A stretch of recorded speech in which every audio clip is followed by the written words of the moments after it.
ఒకటి కొరింథీ 10:12 చూసారా? 1వ వచనం నుంచి 12వ వచనం వరకు నేను చదువుతాను. అక్కడ చదివే వాళ్ళు ఉన్నారా? చదువు వెళ్ళారు. నేను చదువుతాను వినండి. నేను చదువుతాను వినండి.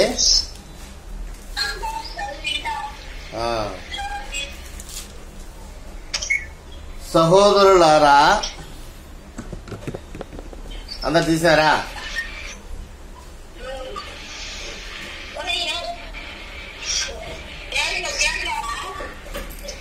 సహోదరులారా, ఈ సంగతి మీకు తెలియకుండాట నాకు ఇష్టం. హలో సహోదరులారా, సహోదరులారా,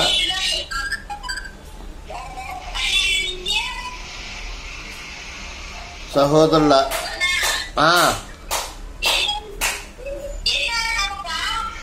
వినపరాలా?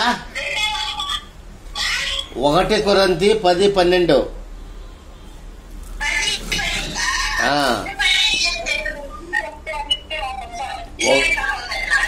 1వ కొరింథీలో 10వ అధ్యాయము. హలో చూడు, ఆ ఫోన్ చూడు, చిన్న ఫోన్ పెట్టి.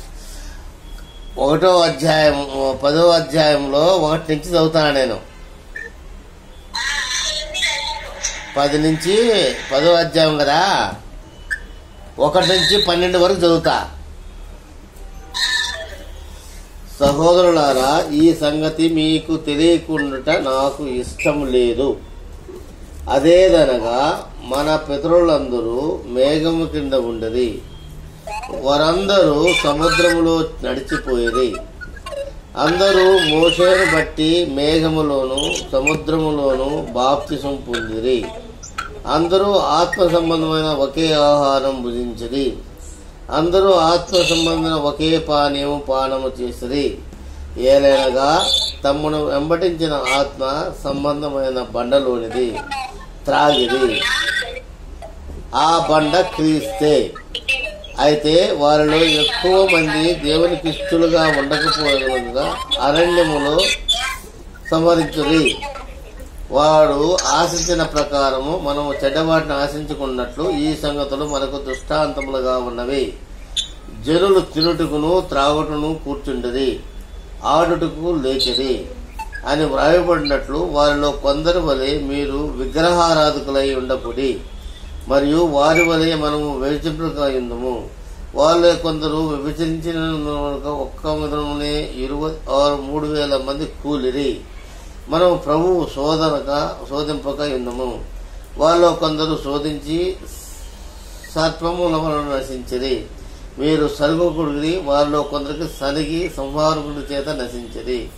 ఈ సంగతులు దృష్టాంతములుగా వారికి సంభవించినవి. యుగాంతమునకు బుద్ధి కలుగుటకై వ్రాయబడెను.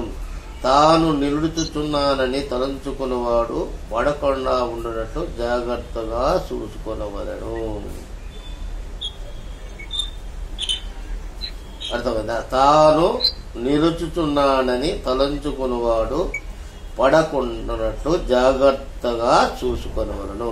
ఈరోజు వాక్యాంశాన్ని ఇదే.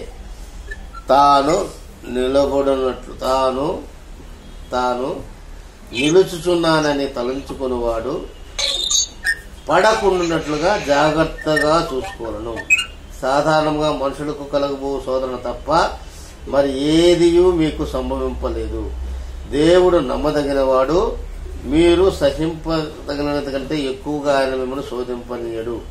అంతేకాదు, సహింపగలుగుటకు ఆయన శోధనతో కూడా తప్పించుకున్న మార్గం కలుగుచేయును. దేవుడి వాక్యం దీవించును గాక. మహాపరిశుద్ధుడైన పరలోకం తండ్రి, మహోన్నతుడా, సర్వాధికారి, జీవం గల దేవ, జీవాధిపతి అయా, మరొకసారి ఈ మొదటి కొరింథీయులకు రాసిన పత్రిక 10వ అధ్యాయం 1 నుంచి 14 వచనాలు మేము ధ్యానించుండగా అందులోని మర్మములు మాకు తెలియజేయమని కోరుతున్నాం తండ్రి. అందువల్ల మేము సన్నిధిలో ఉపవసించి ప్రార్థించి వచ్చి ఉన్నాం. వచ్చిన ప్రతి ఒక్కరిని ఆసక్తితో ఈ యొక్క వాక్యాలను గ్రహింపులాగా వారికి దయచేయండి. అలా గ్రహించిన వాక్యాన్ని హృదయంలో భద్రపరుచుకొని నమరు వేసుకుంటూ మీ యొక్క మహిమార్థమై జీవించుటకు తగిన శక్తిని జ్ఞానంను దయచేయమని నజరేయుడైన యేసుక్రీస్తు యొక్క అతి పరిశుద్ధనామమున అడిగి వేడుకుంటున్నాం తండ్రి, ఆమేన్.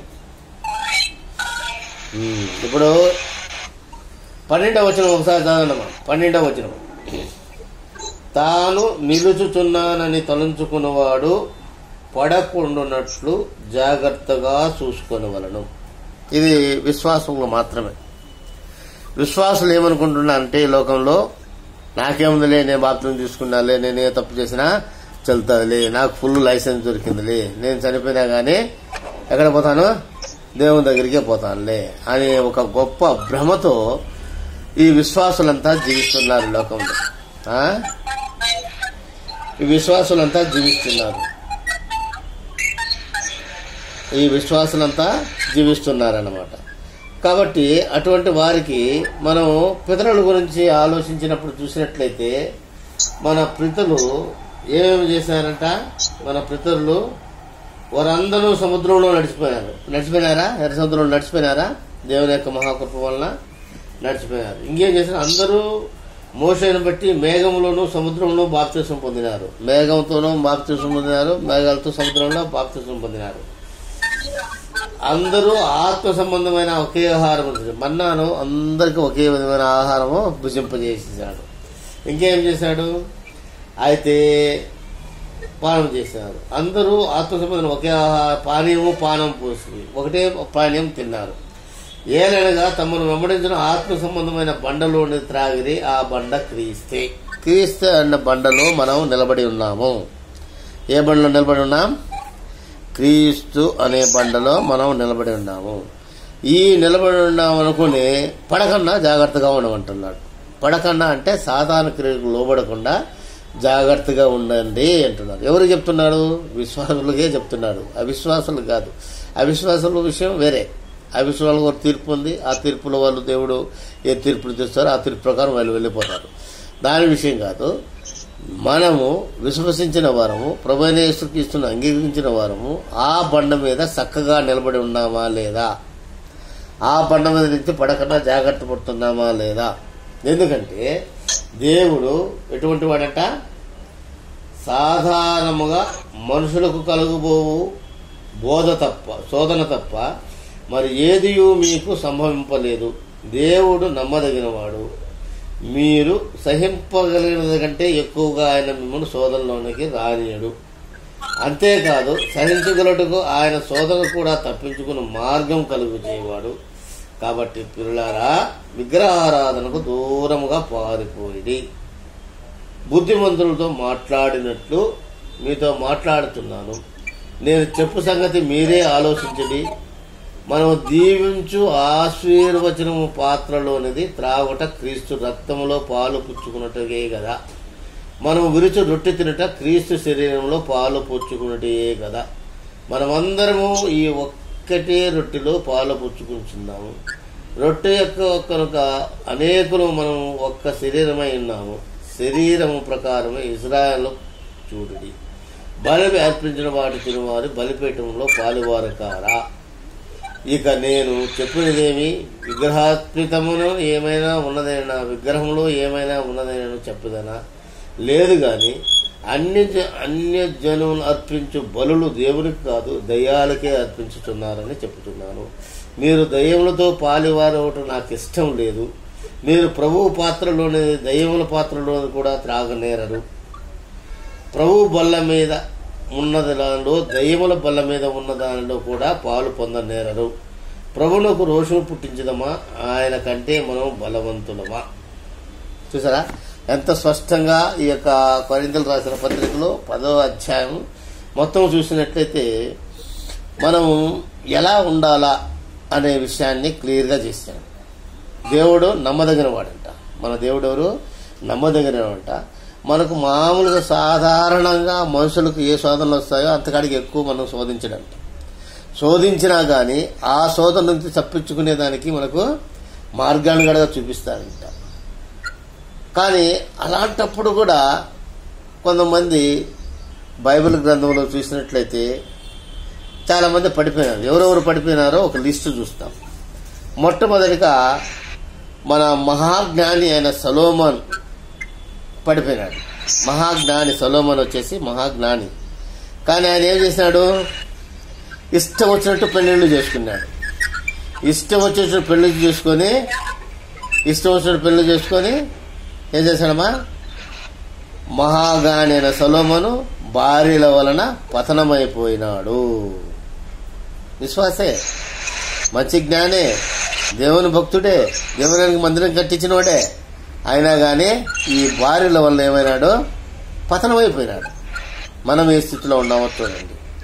రెండవ వాడి దగ్గర పోతే మహాబలాఢ్యుడైన సంసోను స్త్రీ వలన బంధింపబడ్డాడు. మహాబలాఢ్యుడే సంసోను, నాజరు చేయబడిన వాడే సంసోను. కానీ ఏం చేయబడినాడు? స్త్రీల వలన బంధింపబడ్డాడు. కళ్ళు పీకి వేయబడ్డాయి. శరీరం హోనం చేసుకున్నాడు. చనిపోయాడు. ఆఖరికి అందరిని చంపి చనిపోయాడు. కాబట్టి ఆయన విశ్వాసే. ఆయన చిన్నప్పటి నుంచి విశ్వాసంలో పెరిగినోడే. కానీ ఆఖరి ఏమైపోయినాడు? ఆ మాదిర స్త్రీ వల్ల లొంగిపోయినాడు, పతనం అయిపోయినాడు. సో చదివే వాళ్ళు వచ్చినారు ఆడికి. హలో, చదివే వాళ్ళు వచ్చినారా?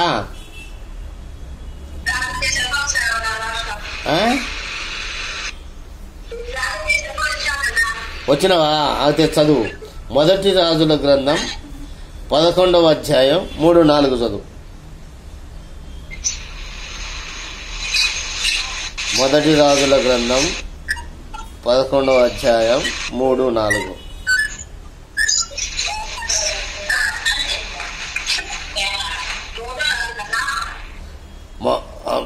మొదటి రాజులు 11వ అధ్యాయం 3-4 వచనాలు చదవండి.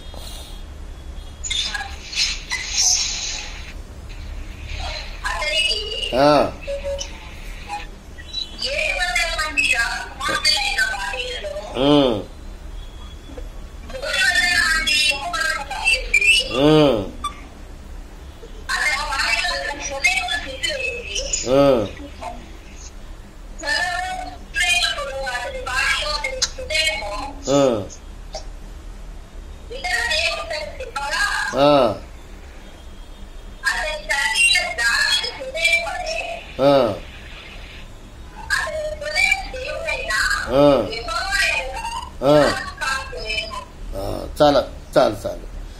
మహాజ్ఞాన సొలొమోనే భార్యల వలన పతనమైపోయినాడు అనమాట. అలాగే మహాబలాఢ్యుడైన సంసోను స్త్రీ వలన బంధింపబడ్డాడంట. న్యాయాధిపతులు 16వ అధ్యాయం 16, 17, 18 చదవండి అమ్మా. మహాబలాఢ్యుడైన సంసోను స్త్రీ వలన బంధింపబడ్డాడు.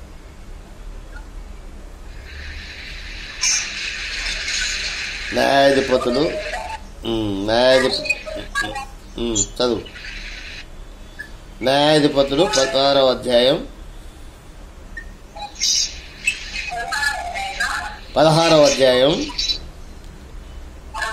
16, 17, 18 చదవండి.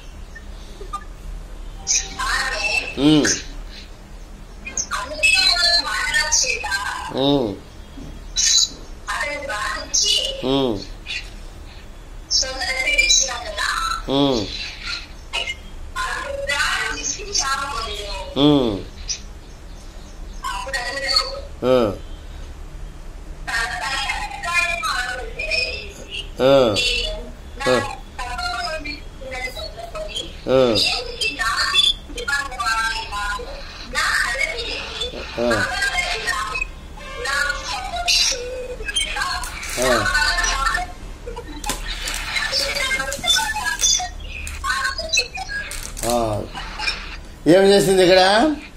డైలీ విసిగించి సంసోన్ను ఏం చేసింది? పడగొట్టేసింది.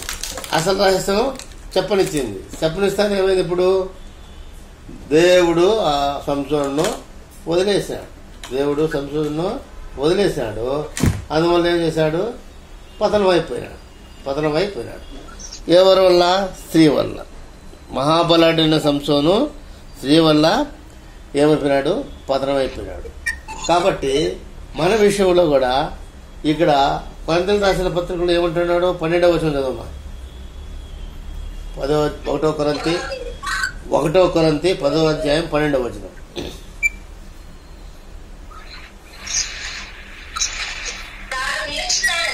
తాను నిలుచున్నానని తలంచుకునివాడు పడకున్నట్లు. ఇప్పుడు మన సొలొమోను జాగ్రత్తగా చూసుకున్నాడా? నాకేంలే, నాకు మహాజ్ఞాని, అన్నీ ఉన్నాయి, నేను దేవుడిని నమ్మినాను, ఇది చేసిన అది చేసిన అన్నాడు. లాస్ట్కు పడిపోయినాడు. అలాగే సంసోను ఏమైనాడు?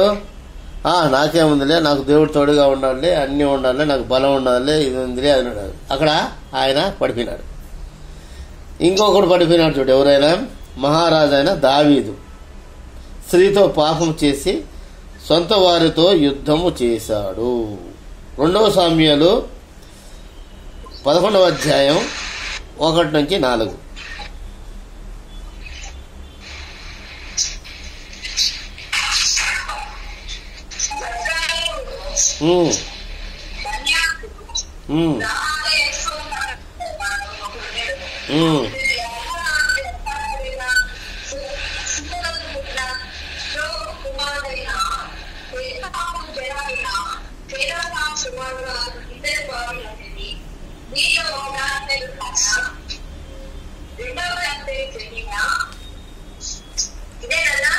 రెండవ సామ్యాలు 11వ అధ్యాయము 1-4.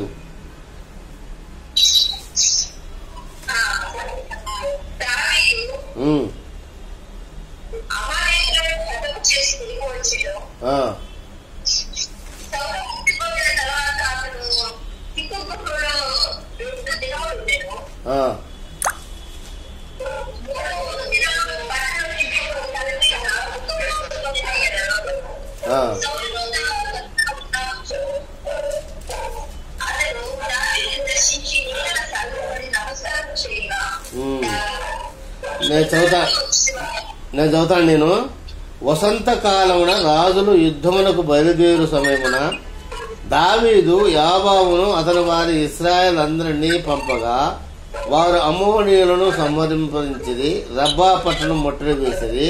అయితే దావీదు యెరూషలేమునందు నిలిచెను. ఒకనొక దినమున ప్రొద్దుగుంకిన వేళ దావీదు పడక మీద నుండి లేచి రాజనగరి మిద్దె మీద నడుచుతూ పైనుండి చూస్తుండగా స్నానం చేయు ఒక స్త్రీ కనపడింది. ఆమె బహు సౌందర్యమైనట్టు చూసి దావీదు దాని సమాచారం తెలుసుకొనుటకై ఒక దూతను పంపెను. అతడు వచ్చి ఆమె ఏలియాను కుమార్తెని హిత్తీయుడకు ఉరియాకు భార్య అయిన బెత్షెబా అని తెలియగా దావీదు దూతల చేత ఆమెను పిలువనంపి ఆమె అతని యొద్దకు రాగా అతడు ఆమెతో సేవించెను.